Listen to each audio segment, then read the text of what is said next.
33절까지. 자, 한 절씩 교독합니다. 여로보암이 에브라임 산지에 세겜을 건축하고 거기서 살며 또 거기서 나가서 분우엘을 건축하고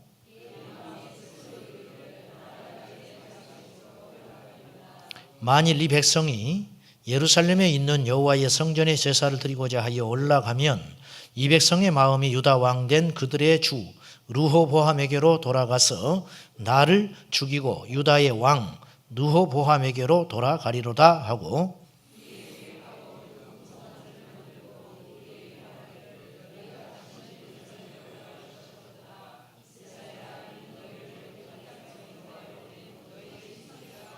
하나는 베델에 두고 하나는 단에 둔지라.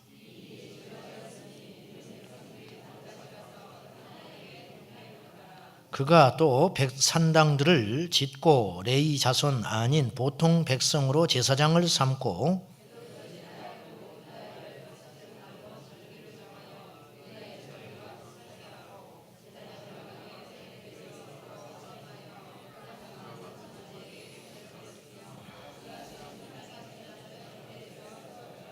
같이요. 그가 자기 마음대로 정한 달 곧 8째 달 15째 날로 이스라엘 자손을 위하여 절기로 정하고 베델에 쌓은 제단에 올라가서 분향하였더라. 아멘. 할렐루야. 부흥은 하나님의 임재가 나타나는 게 부흥입니다. 이제 그 결과로 병이 낫기도 하고 우리의 심령이 새로워지는데 병이 낫고 능력이 나타나는 것이 부흥은 아니에요. 거짓 선지자도 그런 일은 한다고 그랬어요. 성경에. 마귀도 그런 능력은 있어요. 점쟁이한테 가서 푸닥거리만 해도 병이 낫기도 해요. 부흥은 그것이 아니에요. 부흥은 뭐냐면 어미하시고 공의로우신 하나님의 임재를 느끼는 거예요. 그래서 역사 속의 부흥은 하나님의 깊은 두려움을 느꼈어요. 이사야서 6장에 보면 이사야가 성전에 가서 환상을 봅니다. 그곳에서 하나님을 만날 때 이사야가 두려움을 느껴요. 그래서 제일 먼저 고백하는 말이 내 입술이 부정하니 내 입술을 정결케 하소서. 그래서 스락 천사가 숯불을 들고 와서 이사야의 입을 지진다고요. 이제 실제 숯불이 아니죠. 영적으로. 왜? 이제 선지자 역할을 해야 되니까. 베드로가 예수님을 만납니다. 예수님이 하나님의 아들인 줄을 모르고 선한 선생님쯤 되는 줄로 알고 지금까지 있었던 선지자와는 근본적으로 조금 다르지만 그래도 설마 그랬는데 그 주님을 만나서 고기에 만선을 한 다음에 베드로가 무릎을 꿇습니다. 그것이 부흥이에요. 그리고 베드로가 뭐라고 하냐면 주여 나를 떠나소서 나는 죄인이로소이다. 하나님 앞에 한없이 작아지는 자신을 발견하는 순간 부흥을 경험하는 것이에요. 이해되시죠? 우리의 생애에 이런 시간이 와야 해요. 그걸 겪은 사람과 겪지 않은 사람은 인생 자체에 살아가는 모습이 다르고 예배하는 모습이 다르고 하나님을 바라보는 각도가 다르다 그 말이에요. 우리 교회는 이런 부흥을 경험해야 할 줄로 믿습니다. 그 역사가 있어야 한다는 거예요. 그렇게 함으로 우리 안에 기쁨이 넘쳐나게 되는 거예요. 그래서 하나님이 존중받는 현장에 우리에게 참된 기쁨과 안식이 와요. 그냥 기분 좋은 사람들하고 모여서 좋은 게 아니고 한데 기쁨이 임하는 것은 뭐냐면 하나님의 영광이 임할 때 진정한 기쁨이 일어나요. 그게 초대교회 역사. 네. 자, 오늘 말씀 볼 때 이제 성경개론 16번째 시간이에요. 오늘은 남북 분열 왕조에 대해서 잠깐 우리 한번 말씀 공부하겠습니다. 남북 분열 왕조에 대한 이야기는 열왕기상 12장부터 22장까지 지난 시간에 우리가 열왕기상 1장부터 11장까지 다윗이 주권한 사후에 솔로몬이 초창기 3년 동안 왕권을 강화하고 7년간 성전 짓고 13년 동안 궁궐 짓는 그러면서 이스라엘 백성들의 노동력을 착취하고 과도한 세금을 물러가지고 남북 분열에 단초를 제공하고 마지막에 그가 약해진 국방력을 인간적인 생각으로 강화하기 위해서 1000명의 후궁들을 들이죠. 그건 단순한 후궁이 아니고 전략적 결혼으로 주변에 있는 사람들을 볼모로 잡아와 가지고 전략적 결혼을 함으로 자신의 힘으로 이스라엘을 지켜내려고 했어요. 이게 이제 하나님 앞에 불신앙이 되는 거죠. 그러므로 그들이 뭘 가져왔어요? 바알과 밀곰 신앙과 갖가지 우상의 신을 가져오므로 그들을 위해서 또 신당을 짓고 그들을 위해서 또 궁궐을 지어야 했고 이런 악순환이 되풀이 되면서 이스라엘이 패망의 길로 가기 시작하는 그런 안타까운 어둠의 역사를 보았습니다. 오늘 우리도 마찬가지.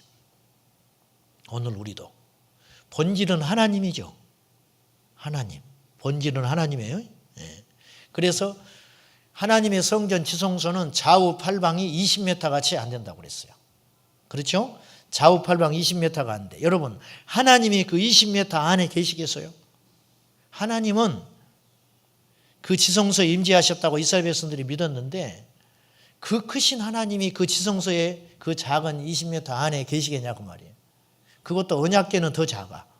조각무로 만들어진 언약궤 속에 주님 임재하셨다고 이스라엘 백성들이 믿었어요. 하늘에 하늘이라도 하나님 담을 수 없고요. 땅 아래도 우리가 숨을 곳이 없어요. 우리 하나님 얼마나 큰 분이냐. 하늘을 당신의 보좌로 삼고 이 땅을 당신의 발등성이라는 건 뭐냐면 발판 있잖아요. 발판. 이렇게 발 딛고 올라가는 발판. 이것이 이 세상이라는 거예요. 그렇게 크신 하나님. 그 하나님을 성전에 우리가 가둘 수 있겠냐고 말이에요. 그래서 이 땅의 모든 신은 신상이 있지만 하나님은 자신을 위해 신상 짓는 것도 허락지 않았어요. 이유가 있어요. 그 신상을 짓는 순간 모든 인류가 하나님을 오해하는 거예요. 하나님이 그게만 하나님이라고 생각할 수 있기 때문에 우리 하나님은 그래서 그림자도 없는 분이, 해전하시는 그림자도 없는 분이, 형체가 없는 분, 인간의 생각과 이론과 형체로 잡아둘 수 없는 분이 그 크신 하나님인 줄로 믿습니다. 그래서 그걸 하나님 오해하는 순간에 비극이 일어나는 거죠. 자, 남북 분열의 개요를 살펴보겠습니다. 남북 분열이 두 가지 학설이 있습니다. BC 931년에 남북이 갈라졌다는 학설이 있고 922년에 갈라졌다는 학설이 있습니다. 중요한 건 아니겠고요. 자, 두 개로 갈라졌는데 솔로몬 사후에 솔로몬의 아들이 누구냐면 르호보암입니다. 사람들이 여로보암하고 르호보암하고 헷갈려가지고 둘이 형제간이 아니냐. 또 이름도 비슷해요. 보암이 들어가니까. 그런데 솔로몬의 아들이 르호보암. 그리고 그의 신하였던 자가 여로보암이에요. 북이스라엘은 여로보암을 중심으로 한 10지파가 북쪽에 올라가서 나라를 건설합니다. 이때 여로보암이 누구였냐면 솔로몬이 성전을 건축하고 궁궐을 건축할 때 군대 감독관이었어요. 총감독관. 그러니까 솔로몬이 신뢰했던 사람이라는 거예요. 아무나 맡기지 않겠죠. 신뢰했던 재무 또한 사람을 관리하는 최고의 직책에 있었던 사람이 여로보암이었어요. 그런데 하나님께서 이미 이스라엘을 찍기로 결정하셨죠. 그래서 여로보암을 왕으로 세우기로 하나님이 작정하셔요. 그래서 이제 도망하죠. 르호보암이 정권 잡고 솔로몬 말기에 여로보암이 애굽으로 도망하여 피신해 있습니다. 자기의 목숨을 부지하기 위해서. 그리고 나중에 돌아와서 이제 건축을 관계하고 중요한 신하의 직책을 맡았기 때문에 그의 힘을 이용하고 지인을 이용해 가지고 이제 인간적으로는 영적으로는 하나님이 이미 왕으로 세우신 것이고 그래서 북쪽에 올라가서 10지파와 함께 나라를 세워버립니다. 그것이 북이스라엘이 됩니다. 남유다는 솔로몬의 아들이었던 르호보암이 남아있는 두 지파 유다와 베냐민 지파를 중심으로 남쪽에서 남쪽 유다 나라를 세우게 됩니다. 예루살렘은 어디에 있었어요? 남쪽 유다에 있습니다. 그런데 오늘 우리가 읽었던 열왕기상 12장에는 무슨 내용이냐 하면은 이스라엘 백성들은 1년에 3번씩 남자 성인 20세 이상 남자들은 예루살렘에 가서 제사를 드리게 되어 있었습니다. 그때 성전세 내거든요. 그것이 하나님의 명령이었는데 3대 절기에 따라서 예루살렘에 올라가야 되는데 어느 성경에는 올라간다는 표현을 했어요. 그죠? 예루살렘에 올라간다. 몇 절에 나왔나? 어디에 있어요? 아까 읽었는데 20 27절입니까? 예, 올라간다고 하지요. 성전에 제사를 드리고자 하여 올라간다. 예루살렘이 남쪽에 있는데 올라간다는 표현을 쓴 것은 하나님의 성전을 높여서 하는 말이죠. 북쪽에 예루살렘이 있던 게 아닙니다. 근데 이제 그런 의미를 부여해 가지고 예루살렘 성전을 향하여 올라간다. 남쪽에 있든 북쪽에 있든 그렇게 표현을 쓴 것뿐이에요. 자, 그런 의미에서 이제 3번씩 가야 되는데 문제가 생겼어요. 예루살렘이 르호보암이 차지하고 있는 남쪽 유다에 있다 보니까 북쪽에 있는 북쪽 이스라엘 남자들도 영적으로는 아직 여호와의 신앙으로 하나인 거예요. 이스라엘이 육체로는 갈라졌지만 그러다 보니까 북쪽에 있는 여로보암이 세운 나라의 성인 남자들도 1년에 3차례 남쪽 예루살렘에 올라가서 제사를 드려야 해요. 근데 그걸 여로보암이 막고 나선 거예요. 왜 막았을까요? 오늘 성경에 말한 것처럼 갔다 오면 마음을 뺏길까 봐. 그렇죠. 당연하죠. 우리가 저 북쪽에 남자들이 갔다 오면 어떻게 하겠어요? 그곳에 주저앉는 사람도 있겠고 그런 일이 생긴 건 당연하게 두려움 느끼겠죠. 아직 여로보암의 나라가 굳건하지 못한 상태에서 그래서 올라가지 못하게 막아버립니다. 성전에 제사 드리지 못하게 막는 대신에 여로보암이 2군데 북쪽과 남쪽 단과 베델이라고 하는 곳에 금송아지를 2마리를 만들어 놓고 이것이 하나님의 성전이다. 그래서 그곳에서 자체로 제사를 하게 합니다. 얼마나 악한 일이 일어난 거지요. 근데 이 시대에 신앙적, 영적 분별력이 얼마나 없었는지 여로보암 왕이 그렇다 할지라도 이스라엘 백성들이 벌떼같이 일어나야 되거든요. 지금 뭐 하는 짓이냐고. 예루살렘에 올라가 성전 올라가서 우리 하나님 앞에 예배 제사해야지. 또 올라가지 못한다면 정치적인 문제 때문에 올라가지 못한다면 이곳에 여호와의 성전을 세우든지 해야지 어떻게 금송아지를 만들어 놓고 번제단에 제물을 드리게 하느냐 이렇게 해야 되는데 그렇게 나서는 사람이 없었다는 거예요. 왜? 피장파장 다 좋은 게 좋고 그냥 그렇게 흘러가는 거예요. 영적으로 무뎌져 가지고 무딘 칼날 돼버린 거예요. 이런 시대에 살고 있었다 그 말입니다. 별지를 하나씩 나눠드렸죠. 이거 다 받으셨어요? 네. 오후에 쓴다고 했더니 낮에 다 해놔버렸어. 200장을. 하여튼 그것도 하나님 뜻이라 생각해. 낮에 있는 분들도 가져가고 그러면 좋겠어요. 자, 그래서 구약 성경을 이제 내용적으로 영적인 건 일단 2번째고요. 구약의 고비를 넘으면요 신약은 너무 쉬워요. 이해하기가 3분의 1도 안 되니까 조건이.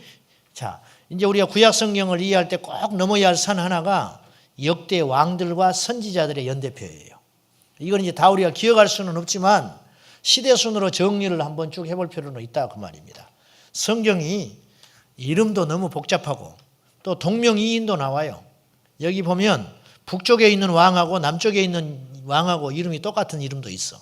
그리고 성경이 북쪽 이스라엘만 쫙 정리를 해서 한번 이야기를 하고 남쪽에 있는 유다 왕들에 대한 이야기를 쭉 하고 그러면 좋은데 열왕기 상하 그리고 역대기 상하가 그렇게 되어 있지를 않고 북쪽 이야기했다가 남쪽 이야기했다가 북쪽의 왕 이야기했다가 남쪽 이야기했다 막 그런단 말이죠. 그러니까 우리가 그냥 쭉 성경만 읽어서는 한눈에 들어오질 않아요. 그래서 이걸 가지고 여러분이 성경책에 갖고 다니시면서 좀 성경을 읽으면서 이걸 참고 삼아서 보시면 훨씬 이해가 빠를 것 같아요. 자, 잠깐 한번 보겠습니다. 이 표에 보시면은 열왕기, 역대기 시대 왕과 예언자 도표 그래가지고 이제 솔로몬 사후에 분열의 왕국이 분열됩니다. 남과 북으로 갈라져요. 그런데 그때 남쪽 유다 나라에는 르호보암이 누구라고요? 네, 솔로몬의 아들이에요, 신하예요? 아들이에요. 네. 그리고 오른쪽에 북쪽에 가서 나라를 세운 사람이 있어요. 솔로몬의 신하였던 여로보암 1세. 왜 1세일까요? 나중에 2세가 나와요.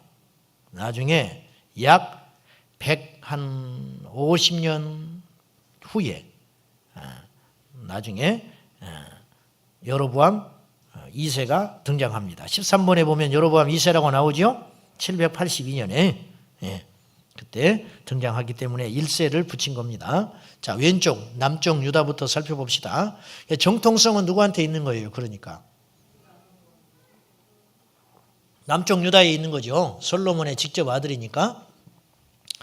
르호보함, 그 다음에 2대가 아비암, 아사, 여호사밧, 여호람. 이거 저도 잘 몰라요. 다 만난 적도 없고 이 사람들 내가. 그러면 이제 쭉 기가 막힌 것은 그 옆에 평가, 성경의 평가, 악, 선, 악이 많아요, 선이 많아요. 여호아스 왕 같은 경우는 선으로 시작했다 나중에 말년에 악으로 돌아가는 사람도 있고, 악이 훨씬 많아요. 악이. 마지막 왕이 누굽니까? mat단이야라고 일으키는 시드기야 왕. 시드기야 왕이 며칠간 해요? 10일간 왕이에요. 10일간. 7일 왕한 사람도 있어요. 7일. 오른쪽에 보면 북쪽 이스라엘의 5번 시물이라고 하는 사람은 7일간 왕했어. 7일을 쳐놔. 그래가지고 남쪽 유다가 586년에 망합니다. 931년에 시작해가지고 약 344년 동안 남쪽 유다가 유지돼요. 나라 그 평균 통치 연한을 보니까 약 15년이에요. 약 20명이 344년 동안 통치하거든요. 그래서 한 왕이 약 15년 정도씩 통치했어요. 북쪽 이스라엘의 마지막 왕은 누굽니까? 호세아. 호세아예요. 선지자 호세아가 아닙니다. 선지자 호세아가 아니고 호세아. 그 호세아는 마지막 왕으로 되는데 그 북쪽 이스라엘이 먼저 망합니다. 언제 망하지요? 몇 년에? 722년. 내가 10번은 이야기했을 거예요, 지금. 첫 시간부터 성경 결혼하면서. 북쪽 이스라엘은 몇 년에 망해요? 남쪽 유다는 몇 년에 망하고? 586년. 그렇죠? 남의 나라 망한 거 우리 관심도 없어. 예수나 잘 믿으면 되는데 이런 걸 알아야 또 예수 잘 믿을 수 있으니까. 자, 북쪽 이스라엘은 어디에 의해서 망합니까? 아시리아 제국에 의해서 망해요. 북쪽 이스라엘은. 어느 나라가 먼저 망했죠? 북쪽이 먼저 망했죠? 722년에 아시리아가 먼저 이 지구상에 등장하잖아요. 아시리아 다음에 페르시아 제국이 등장하니까. 그래서 바벨론 다음에 페르시아. 바벨론은 100년밖에 통치를 못해요. 바벨론이 엄청나게 강한 나라로 불같이 일어나는데 역사학자들이 까닭을 알 수 없을 정도로 100년 만에 없어져 버려요. 희한하게 바벨론이. 그러니까 아시리아가 통치하다가 그 팔레스타인과 전 세계를 거의 지배를 해요. 아시리아 제국이. 그러다가 바벨론이 등장해가지고 이게 이제 집어삼켜요. 그 다음에 성경에 바사국이 나와요. 이걸 페르시아라고 해요. 페르시아. 그래서 영화 300이라는 영화가 나와요. 어디죠? 카르타고인가? 아닌데 스파르타. 그래서 고된 훈련을 스파르타식이라고 하잖아요. 일당 100. 전 국민이 전사였던 그 스파르타, 그 나라와 페르시아 제국이 한번 붙죠. 그때 이제 그 역사적 배경을 가지고 만든 영화가 300이라는 영화예요. 거기에 이제 300 용사가 수십만의 페르시아 제국과 용감하게 싸웠다. 그것이 이제 이야기가 그 영화인데, 그때 등장하는 나라가 페르시아인데 성경에는 바사국이라고 등장한다 그 말입니다. 그래서 세계 인류 역사에 5대 제국, 작게는 4대 제국이 나와요. 이집트, 그 다음에 아시리아, 그 다음에 바벨론, 그 다음에 페르시아, 그 다음에 마지막 로마 제국에 이르기까지 세계 5대 제국이 등장한다고요. 지금은 미국이 제국이죠. 무슨 말인지 아시죠? 미국이 지금 전 세계를 제패하는 제국인데 미국도 언젠가는 져요. 그러면 이제 러시아가 그렇게 강했던 나라가 지금 힘을 못 쓰잖아요. 지금은 이제 어느 나라가 불같이 일어나고 있어요? 중국이 일어나고 있어요. 중국이 제국이 될 가능성이 있습니다. 이처럼 세계 역사의 주인은 자꾸만 바뀌었어요. 하나님의 뜻 가운데. 그래서 북쪽 이스라엘은 19명의 왕이 통치를 했는데 여기는 208년밖에 나라가 지속되지를 못해요. 그래서 통치 연한이 평균 10년입니다. 예. 그래서 남쪽은 15년, 북쪽은 10년간 통치가 계속됩니다. 자, 선한 왕보다 악한 왕이 훨씬 많았다고 하는 것은 슬픈 현실이죠. 여기서 이제 북쪽에서 활동했던 선지자가 있고 남쪽에서 활동했던 선지자들의 이야기가 나오죠. 항목에 성경에는 섞여서 나오니까 이제 구분하기가 쉽지 않아요. 그래서 그 다음 페이지, 그 다음 반대편으로 넘겨보세요.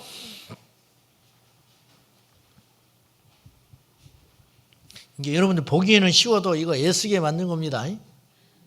좀 알아주십시오. 내가 만든 건 아니지만. 자, 구약 선지자 연대표. 선지자 중에 제일 먼저 등장하는 선지자가 누구예요? 왼쪽부터 보세요. 누굽니까? 요나예요. 뜻밖이죠? 요나는 성경의 뒤쪽에 있잖아요. 근데 의외로 요나가 선별하니까요. 그래서 이제 성경이 연대별로 안 돼 있다 그런 뜻이에요. 자, BC 840년에 나타난 인물이 요나. 요나는 어디에서 선지자 활동을 했을까요? 니느웨에서 했어. 니느웨. 예. 이스라엘에서 한 게 아니고. 그때 왕이 누구였어요? 여로보암. 여로보암이 어느 나라예요? 북이에요, 남이에요? 북이죠. 그러니까 요나는 어디 나라 사람이에요? 북쪽 이스라엘 사람. 근데 활동은 어디서 했어요? 니느웨에 가서 예언 활동을 했어요. 예. 성경의 배경은 열왕기하 14장으로 나오는데, 그러니까 요나서가 뒤에 성경에 있지만 사실은 읽으려면 어떻게 읽어야 돼요? 열왕기하를 읽을 때 요나서를 읽어야 한다 그 말이에요. 아시겠죠? 그 다음에 등장하는 선지자가 누굽니까? 요엘 선지자. 언제 일을 했느냐? 840년부터 758년까지. 어느 곳에서? 남쪽 유다에서. 왕은 오시야 왕. 그 당시 북쪽 이스라엘 왕은 여로보암이었다 그 말입니다. 그 다음에 등장하는 인물이 아모스. 그 아모스도 비교적 뒤에 있죠. 근데 의외로 일찍 나타난 인물. 호세아도 마찬가지요. 호세아 시대에 왕들이 급변을 합니다. 많이 바뀌었어요. 그만큼 정치적으로 혼란스러웠다 그런 뜻입니다. 그 다음에 누가 등장해요? 이사야, 나훔, 미가, 스바냐, 그 다음 하박국, 예레미야, 다니엘, 예레미야, 다니엘 이런 분들이 비교적 구약성경의 앞부분에 나와 있잖아요. 그러니까 비교적 이런 인물로 생각하는데 그렇지 않습니다. 그 다음에 에스겔, 오바댜, 학개, 스가랴. 제일 마지막 선지자가 누굽니까? 말라기 선지자. 오늘 다 잊어버려도 좋고요. 성경 개요를 할 때 요나, 아모스, 호세아 이런 분들이 비교적 선지자 초창기에 있었던 인물이다. 이 정도 아는 사람도 내가 볼 때는 한국교회에 절반 안 돼요. 절반 안 될걸? 오늘 이거 처음 한 사람도 있을 거예요. 이거. 내 말은 안 하지만 한 2명 정도 있는 것 같아. 그렇죠? 자수하세요. 그죠? 자, 이건 이제 두고두고 좀 보십시오. 성경책 갖고 다니시면서 두고두고 보시고. 자, 그러면 다시 주보로 돌아가서 개요. 성경에는 다윗의 길과 여로보암의 길이라는 말이 나와요. 다윗은 KS예요. KS. 어떤 왕을 하나님이 평가할 때 이 왕이 마음에 들면 다윗과 같았다 그래 버려요. 볼 것 없어. 다윗과 같았다 그러면 끝나는 거야. 근데 다윗의 길과 같지 않았다. 다윗의 길을 걷지 않았다. 그러면 이 왕은 악한 왕이에요. 두말할 것 없어. 다윗이 어떻게 이런 사랑을 받았는지 이해가 안 가. 넘어지고 실패했는데. 하나님은 완전한 자를 찾는 게 아니라 돌이키는 자를 찾는다는 걸 아셔야 돼요. 여호와께로 돌아갑시다. 여호와께로 돌아가면 얼마든지 기회가 있습니다. 이게 복음이에요. 사람은 기회를 잃어버리면 다시 찾을 수가 없어요. 그러나 하나님의 나라는 그렇지 않아요. 회개하면 하나님이 언제든지 받아주세요. 아멘. 회개하지 않아서 문제예요. 여호와께로 돌아가요. 여호와께로 돌아가면 나이가 문제가 아니에요. 여호와께로 돌아가기만 하면 내가 처한 상황이 문제가 아니에요. 여호와께로 돌아가는 것이 회복이고, 여호와께로 돌아가는 것이 축복이고, 여호와께로 돌아가는 것이 구원의 시작인 줄로 믿습니다. 그래서 남북은 분열됐지만 아까 제가 잠깐 설명했습니다. 북에 사는 이스라엘 성인 남자들은 1년에 3번씩 3대 절기에 따라서 남쪽 유다 예루살렘에 내려와서 제사하도록 하였지만, 여로보암은 북이스라엘의 북쪽의 단 지역에 금송아지를 만들고, 또 하나 북이스라엘 남쪽 베델 지역에 금송아지를 세우고 우상을 숭배하도록 했다, 그 말입니다. 이후에 북이스라엘의 역대 왕들은 다윗의 길, 즉 하나님께만 예배하는 것을 버리고 여로보암의 길, 우상 숭배의 길을 대부분이 걸어갔어요. 대부분. 제가 자주 말씀드렸지만은 이스라엘 역사 가운데 하나님을 떠난 적은 없어요. 제 말을 잘 들으셔야 됩니다. 무슨 말인지. 하나님을 떠난 적은 없는데, 문제는 순수하게 하나님만 찾는 적이 별로 없었어요. 하나님도 찾고 누구도 찾았어요? 바알과 아세라도 찾았어요. 이것을 혼합주의라고 해요. 전부 하나님을 찾았어요. 문제는 우상도 섬겼다는 거예요. 오늘 우리와 똑같아요. 이 땅의 교회들이 얼마나 많은지 몰라요. 근데 뭣도 많아요? 우상도 많아요. 끔찍스럽지 않아요? 그들의 이야기가 우리의 이야기라니까요. 그 당시에도 성전에서 일하는 사람이 있었어요, 없었어요? 레위 사람들이 있었잖아요. 제사장들이 있었어요, 없었어요? 있었잖아요. 선지자들이 있었어요, 없었어요? 있었잖아요. 근데 가짜가 대부분이었어요. 우리는 물론 예수 그리스도의 십자가의 사건 이후로 태어났기 때문에 그들보다는 훨씬 낫다고 생각해요. 영적 환경들과 능력들이 다른 시대의 삶에도 불구하고 우리가 날마다 그런 거룩한 경각심을 꼭 가져야 할 걸로 생각합니다. 우리 교회에도 우상이 들어올 수 있어요. 여러분의 가정에도 우상이 있을 수 있어요. 눈에 보이는 우상을 말하는 게 아니에요, 저는. 우리가 무슨 부처를 만들어 놓겠습니까? 마리아 신상을 만들어 놨겠습니까? 무슨 달마대사를 벽에다 걸어 놨겠습니까? 그런 신이 아닌 마음의 우상이 있다 이거예요. 그래서 중요한 결정을 할 때 그것을 따라가 버리고, 어떤 것을 취사 선택할 때 그것을 따라가 버리고, 하나님을 잊어버리고 번번이 넘어지고, 그런 것들이 우리 안에 우상으로 있다는 거죠. 마음의 우상. 빌립보서에 보면은 하나님을 떠난 자들의 특징, 저들의 신은 배요 그랬어요. 그들의 신이 배라는 거예요. 배. 복부. 그들의 우상이 뭐냐? 먹는 거, 건강, 이 땅의 생존, 그것이 신이야, 신. 우리가 직장 생활은 아무리 멀어도 갑니다. 근데 기도의 자리는 멀면 안 가버리는 거예요. 그렇잖아요. 우리 하나님 앞에 좀 솔직해 볼 필요가 있다는 거예요. 그런 것들이 깨지게 될 때 진짜 믿음이 되는 거예요. 여러분, 그것이 복입니다. 그렇게 사셔야 돼요. 그게 진짜 믿음이에요. 하나님은 그런 사람 찾고 있어요. 그리고 그런 사람은 반드시 축복을 누립니다. 할렐루야. 여러분, 우리 과정은 힘들어도 마지막은 승리의 자리에 앉아야 돼요. 마지막은. 2번, 엘리야가 등장합니다. 성경에 열왕기 왕상하에, 열왕기 하에 엘리야가 등장해요. 근데 아까 우리가 이제 이 선지자들의 도표에 보면 엘리야가 빠졌지요. 왜 빠졌느냐? 엘리야와 엘리사는 책을 남기지 않았어요. 그래서 무시해서 빠진 게 아니고, 이제 이들이 책을 남기지 않았기 때문에 이 성경에서는 빠진 거예요. 우리가 갖고 있는 이 책에는. 근데 아하방 때, 그 북이스라엘 아하방 7번에 보면은 엘리야가 등장하지요. 그래서 엘리야가 선지자 활동을 합니다. 열왕기상 16장부터 이제 엘리야가 드디어 등장하기 시작해요. 엘리야 전에 선지자도 있었어요. 미가야. 그렇죠? 예. 최초의 선지자가 누굽니까? 북쪽 이스라엘에는 아히야, 남쪽 이스라엘에는 스마야. 그전에는 선지자가 없었어요. 예. 이들 선지자가 이제 본격적으로 등장해요. 그래가지고 마지막 선지자가 누구라고요? 말라기. 예. 말라기 선지자.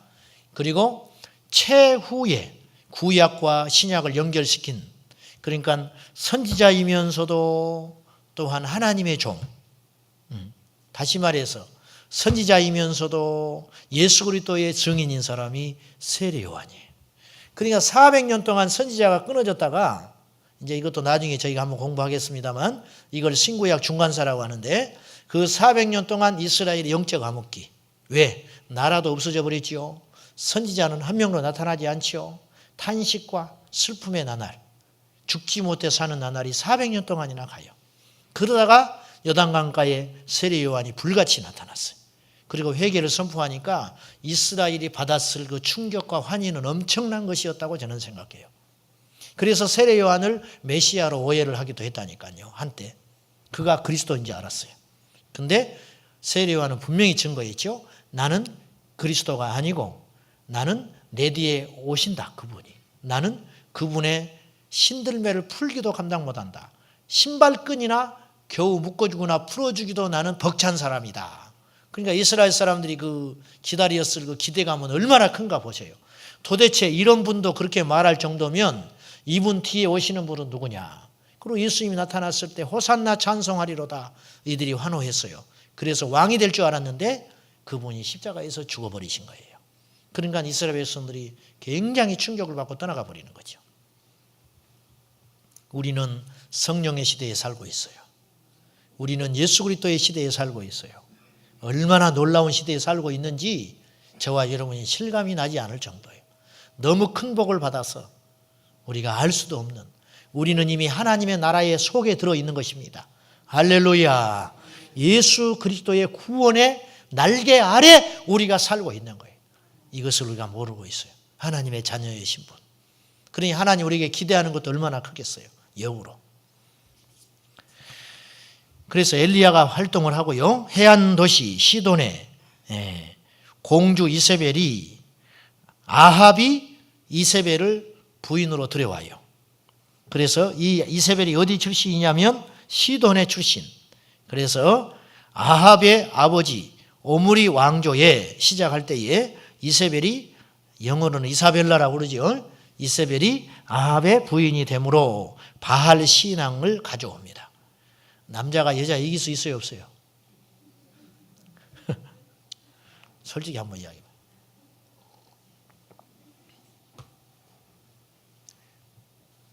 박정희 대통령을 누가 움직였겠어요? 유경수 여사가.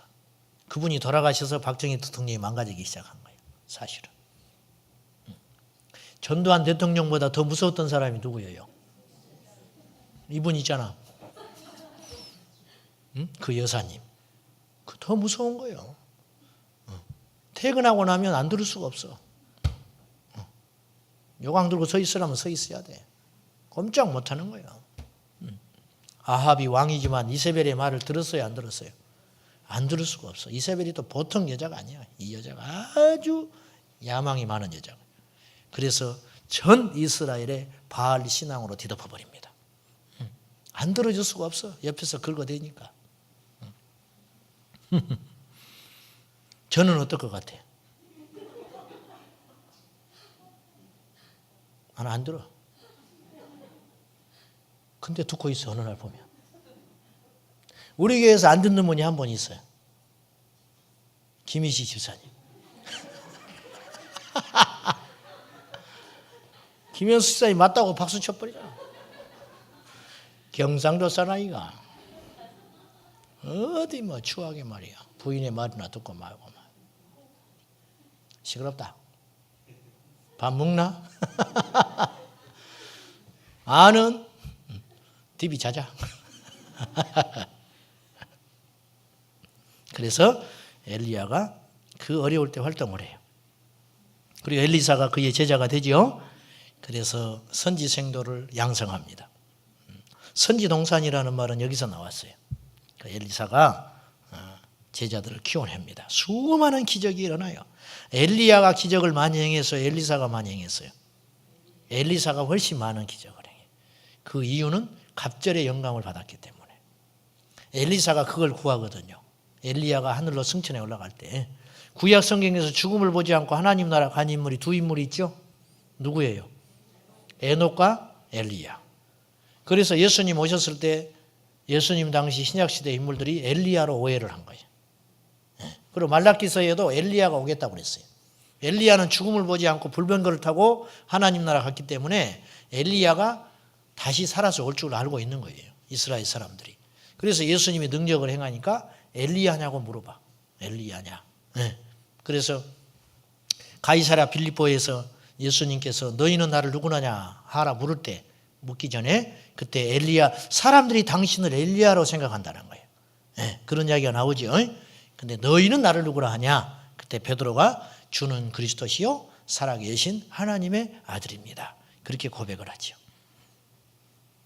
보세요. 엘리사 시대에 이런 놀라운 기적들이 도끼가 물에 빠졌는데 어떻게 해요? 도끼가 떠올라. 뭐 이런 참 소설과 같은 이런 기적부터 시작해서 엄청난 이야기들이 성경에는 등장을 하는데 엘리야는요 축지법도 썼어요. 엘리야는요 축지법도 씁니다. 성경에 이세벨을 만났을 때 아하방을 만났을 때 허리에 띠를 띠고 달려가는데 축지법을 써서 달려가요. 참 성경이 재밌는 책이에요. 이거 믿으세요? 저는 믿어. 저는 믿는다니까. 엘리야가 축지법 썼던 거 믿어요, 안 믿어요? 성경에 또 축지법 쓴 사람이 또 나와. 누구예요? 빌립 집사. 성경에 빌립 집사가 축지법 씁니다. 그러니까 이디오피아 내시 간다게를 만나가지고 호련히 갔는데 어디에요? 금세 다른 지역에 딱 나타나 버려. 오늘도 그런 일 있어요, 없어요? 있을까 없을까? 있다니까요. 제가 이야기했죠. 있었다고. 신디 제이콥스라고 하는 미국의 여자 선지자는 사도는 이 축지법이 있었어요. 초자연적 삶을 경험하라. 그 책에 보면 그런 이야기가 나와요. 들었죠? 제가 이야기한 거 해줄까요? 들으셨지? 이야기 해줄게. 들었지만 또 한번 해드릴게요. 그 지역은 제가 잊어버렸어요. 그 책에 보면 나와요. A라는 지역에서 B 지역이라는 곳으로 그날 저녁 집회를 마치고 그 다음날 뭐 집회를 하기 위해서 출발을 해서 가야 했어요. 근데 차로 한 7, 8시간 되는 거리라는 거예요. 미국 대륙이 엄청 넓으니까. 근데 가면서 신디 제이콥스가 너무 피곤하니까 주님 제가 피곤해요. 그랬더니 기분이 이상해지더라는 거예요. 쓱 이상해지더라는 거예요. 그리고는 정신 잃은다 싶어서 딱 정신을 차려보니까 어디에 와 있었어요? 자기 차와 자기가 그 집회하는 체육관 앞에 와 있더라는 거예요. 시계를 보니까 1시간 지났어. 1시간 만에 거기 와버렸어. 믿어지세요? 안 믿으란 말고. 저는 믿어요. 여러분요, 우리가 못한다고 그런 일이 없다고 생각하면 안 돼요. 성령을 제한하시면 안 됩니다. 아멘. 성경의 모든 건 사실이에요. 오늘도 일어날 수 있어요. 근데 일어나지 않는 이유는 그 이적이 필요치 않기 때문에 하나님 보여주지 않는 것뿐이에요. 필요하면 역사 일어나요. 필요하면. 그래서 제가 그런 예를 많이 들어요.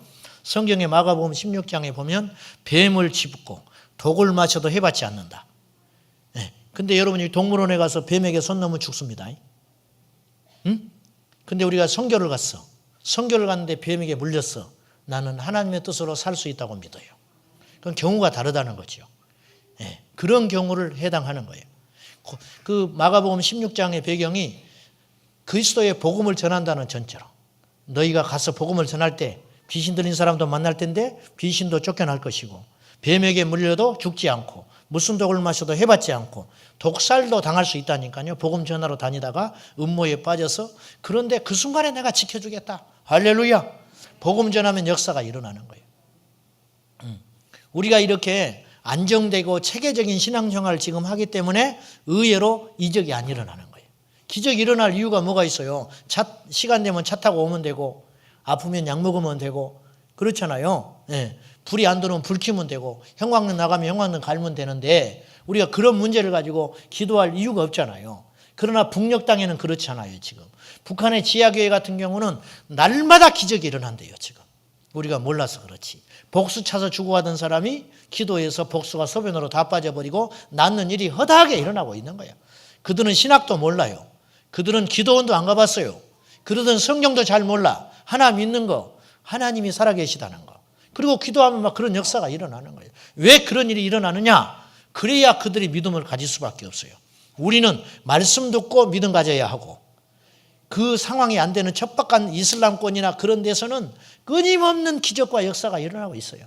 오늘 엘리야와 엘리야 시대에 이런 기적들이 셀 수도 없이 많이 나타났다고 하는 것은 성경에 나타난 기적만 그 정도니까 성경에 기록되지 않는 기적도 얼마나 또 많았겠어요. 엘리야와 엘리사가. 그런 기적이 많이 일어났다고 하는 것은 역설적으로 뭘 말하느냐면 하나님이 그만큼 답답했다는 뜻도 되는 거예요. 그들이 믿지를 않으니까. 어둡다, 영적으로. 그래서 하나님의 능력은 두 가지 양면성이 있는 것 같아요. 하나는 초대교회처럼 성령이 강하게 나타날 때 이적이 많이 일어나고, 반대로 영적 어둠의 시대에 하나님께서 소수의 선지자를 통하여 강력한 역사를 나타내기도 한다는 거예요. 아프리카 제3세계 남미, 아르헨티나 이런 데 가면 영적으로 너무 척박하고, 이집트 이런 파키스탄 막 이런 데 탄탄탄, 우즈베키스탄 막 이런 데 있잖아요. 카자흐스탄 이런 이슬람권이 확 지배해가 있는 어둠의 세대, 그런 곳에 가면 하나님의 역사가 선교사님들을 통하여 날마다 일어나고 있어요. 왜냐? 하나님이 직접 선교하시는 거예요. 그런 데는. 그 다음에 아모스가 등장해요.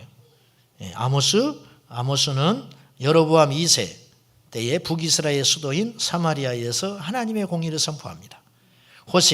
호세아는 잘 알지요? 음탕한 여인 고멜과 결혼하라. 이 고멜이 행실이 좋지 않았어요. 그래서 두 아들을 낳는데, 두 자식을 뒀는데, 이 고멜이 음탕한 여인, 바로 너희들이다. 그런데 음란한 너희들을, 우상 숭배하는 너희들을 하나님께서 회개를 촉구하는, 이것을 행위외언이라고 그래요. 행위외언. 그래서 사람들이 호세아를 보면 이해를 못하는 거야. 야, 많고 많은 여인들 중에 왜 그 여자를 취했느냐? 그 모습이 너희의 모습이다. 그걸 이제 행위로 예언하고 있는, 행위 계시로. 아모스는 이웃과의 공의, 이웃과의 관계에서 공의, 그래서 정의를 하수같이, 그 유명한 말씀을 하죠. 아모스가 그 시대 부조리와 폐역과 악이 가득 찬 정치 세력과 사회 전반에 걸쳐서 아모스가 정의를 외쳤다면은, 호세아는 하나님과의 올바른 관계를 촉구하고 예언한 선지자다. 그렇게 볼 수 있습니다. 요나, 아모스, 호세아가 북이스라엘에서 예언할 당시에 아수르의 수도 니느웨에서 외치던 선지자다. 아수르의 수도가 니느웨였는데 그 당시에, 그래서 요나가 왜 니느웨를 안 가게 됐는지 알겠지요? 아시리아 제국이 이스라엘을 침공해가지고 마치 과거에 일본 사람들이 우리나라에 침입해서 죽이고 살인하고 물자 다 빼앗고 가족을 죽였던 것처럼 아시리아 제국 군인들이 와서 학살해버렸단 말이죠. 그러니 요나가 거기를 가고 싶겠어요? 우리나라 사람도 지금 일본 선교 꺼리는 사람 많습니다. 그놈들은 지옥 가야 된다는 거예요. 의외로 많아요. 그래서 일본 선교를 일찍 시작 안 했어요, 우리나라가. 왜냐, 교회 핍박당하고 우리나라가 압제를 35년을 받았으니까. 그런데 요나도 같은 심정이었어. 이왕이면 나는 일본 안 가겠다는 거예요. 내가 미국이나 이런 데 가지. 그런 마음이 다 있었다는 거예요. 요나가 그래서 거절을 했지요. 근데 결국은 하나님의 뜻으로 니느웨에 가서 외칠 때에 그들이 회개하고 돌아옵니다. 이제 그것도 못마땅해 주고, 요나서에 보면은 그들이 돌아오는 것도 마음이 기뻐하질 않아요. 끝. 다음 주에 열왕기하 15장에서 20장, 그리고 이사야서, 미가서를 읽어오십시오. 엄청 깁니다, 이사야서는. 자, 오늘도 승리하셨습니다. 수고하셨습니다. 또 다음 주에 오면 새제비지요. 그래도 자꾸 들으셔야 돼요. 도움이 좀 되나요? 저는 이제 준비하면서 도움이 많이 되던데 여러분은 듣는 입장이니까 저보다만큼은 정리가 안 될지도 몰라요. 저는 옛날에 이제 입시 준비하면서 성경을 많이 읽을 때 근데 다 잊어버렸는데 다시 새록새록 다시 이렇게 제가 준비를 하면서 많이 은혜가 되고 기억이 나서 좋습니다. 적어도 우리 교회 성도들이 오후 예배 참석하면서 창세기부터 요한계시록까지 성경의 대략의 개론들은 이 내용은 여기에 있었고 이 내용은 이 정도다. 그 정도는 알고 우리가 예수 믿어야 성경이 더 재밌고 더 흥미가 있지 않겠습니까? 성경이 두꺼운 이 성경이 얇아질 때까지 열심히 성경 공부합시다. 할렐루야.